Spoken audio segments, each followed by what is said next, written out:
आज मेरी बात का बुरा मत मानना, क्योंकि आज मेरा मन कहता है कि मैं आपसे सच कहूं। भले ही आपको बुरा लगे या भला, क्योंकि 2020 एक साल नहीं है, 2020 एक दशक की शुरुआत है।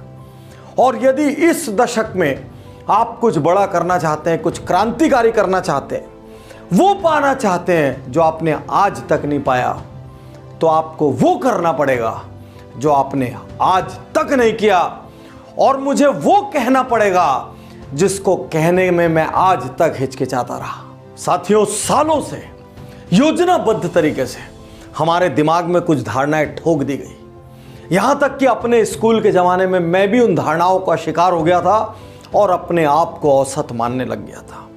मैं नहीं जानता उन धारणाओं को हमारे दिमाग में डालने की योजना किसने बनाई, लेकिन जिसने भी बनाई वो चाहता था कि हर गरीब गरीब बना रहे। वो चाहता था कि दुनिया में लोग बड़े सपने ना देखें। वो चाहता था कि दुनिया में सिर्फ कुछ लोग बड़े बने और बाकी सब औसत बने रहे। आज मैं जो धारणा आपसे कहने जा रहा हूं, हमारे रोम रोम में, नस नस में बस गई है। कुछ समाज ने भरा, कुछ टीचरों ने भरा, कुछ परिवार ने भरा, कुछ यारों ने भरा, और सब ने मिलके हमको औसत बना दिया। जितनी चादर है उतनी पैर फैलाओ, यह धारणा हमको रिस्क लेने से रोकती रही। इस धारणा ने हमको डरा दिया। हर कोई कहता है जितनी चादर है उतना फैलाओ, सोच समझ कर करो। अरे क्या सोचे, यदि चादर के जितना ही पैर फैलाना होता तो ऊपर वाला यहां पे हमको MRP छाप के भेजता। एक भी कमाल नहीं होता दुनिया में। 16 साल की उम्र में ग्रेटा थंबर्ग पर्यावरण का आंदोलन करके दुनिया को हिला सकती है। 16 साल की मलाला नोबेल पुरस्कार पा सकती है। चादर की बात करते हैं। स्टारबक्स के प्रमुख हावर्ड शुल्ट्ज गरीबों के सामुदायिक भवन में बड़े हुए। क्या उन्होंने चादर की सोची? फॉरएवर 21 800 से ज्यादा स्टोरों की श्रृंखला, उसके मालिक डो वैन चैंग एक दिन में 3 काम करते थे। एक बिल्डिंग की चौकीदारी करते थे, एक गैस स्टेशन में अटेंडेंट का काम करते थे, और बचे हुए समय में एक कॉफी हाउस में वेटर का काम करते थे। उन्होंने 800 स्टोर खड़े किए। क्या उन्होंने चादर की सोची?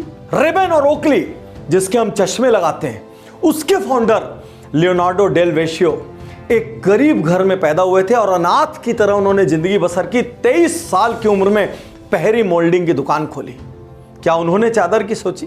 भारत के ओलंपिक मेडलिस्ट सुशील कुमार एक बस कंडक्टर के घर गरीबी में पैदा हुए थे और उनकी कुश्ती की प्रैक्टिस के लिए बाकी लोगों को करियर की कुर्बानी देनी पड़ी। और खुद रजनीकांत एक बस कंडक्टर थे। क्या बात करते हैं चादर की। हमें यह क्यों नहीं सिखाया गया, बड़े सपने लो, रिस्क लो, आगे बढ़ो, अरे असफल हो क्या फर्क पड़ता है। हमारे दिमाग में असफलता का भय भर दिया गया, इसीलिए चादर चादर चादर नजर आने लग गई। आज यहां मैं आपसे कहना चाहता हूं, अगले 10 साल के लिए सबसे बड़ा सपना देखिए। हर वो व्यक्ति जिसने यहां पे औसत होने का आपको ठप्पा लगाया है, आज के बाद उसको इग्नोर करना स्टार्ट कीजिए, उसकी बात को नजरअंदाज कीजिए। कितनी बार किसी के कहने पे आपने कई काम छोड़ दिया, आपका मन कर रहा था कि मैं वो करूं, उस वक्त कोई आपको हिम्मत देता तो आप शायद कर लेते, लेकिन कुछ लोगों ने आपको डरा दिया, कुछ लोगों ने आपको बहुत सारी बाधाएं बता दी, कुछ लोगों ने बहुत सारे चैलेंजेस बता दिए, कुछ लोगों ने आपको ऐसे ऐसे नाम बता दिए जो वही करते हुए असफल हुए और आप घबरा गए। मैं आज आपसे कहना चाहता हूं, सलाह लेना बंद करो, और सलाह लेना भी है ना तो उनसे लो जिनकी मानसिक औकात हो सलाह देने की, जिन्होंने उपलब्धियां हासिल की हो, जिन्होंने पसीना बहाया हो, जिन्होंने रक्त बहाया हो। ऐसे लोगों से जिन्होंने संघर्ष किए हो, उनसे सलाह लो। औसत आदमी से सलाह लेके अपने बड़े सपनों का मर्डर मत करो।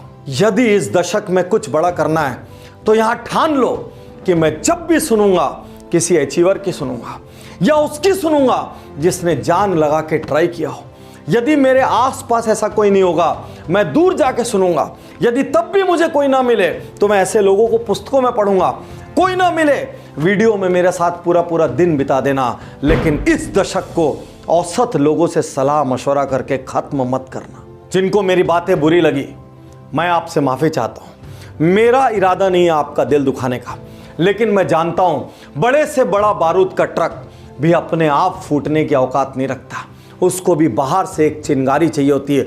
और मैं 2020 में अपने लाखों करोड़ों प्रशंसकों की वो चिंगारी बनना चाहता हूं जिससे उनके भीतर विस्फोट हो जाए और वो इस दशक में ऐसा काम करें कि उनको अपने पैदा होने पर गर्व हो, उनके माँ बाप को उनके पैदा होने पर गर्व हो और उनके शहर और समाज को उनके जैसी हस्ती के अपने बीच में होने पर गर्व हो। आज ये वीडियो देखने के बाद एकांत में चले जाना, एक बार नहीं, 2 बार नहीं, 10 बार सुनना और अपने आप से पूछना मुझसे क्या गलती हो रही है और क्या वाकई में मैं बड़ा बनना चाहता हूं, क्या वाकई में मैं कुछ पाना चाहता हूं, क्या वाकई में मैं भीड़ की तरह मरना चाहता हूं या कुछ खास हासिल करके इस दुनिया से जाना चाहता हूं। मैं आज भगवान से प्रार्थना करता हूं कि मेरे लाखों करोड़ों प्रशंसकों को ऐसी हिम्मत देना कि 2020 उनके जीवन का सबसे बड़ा साल बने और ये दशक उनके जीवन का सबसे बड़ा दशक बने। मैं तैयार हूं, मैं तैयार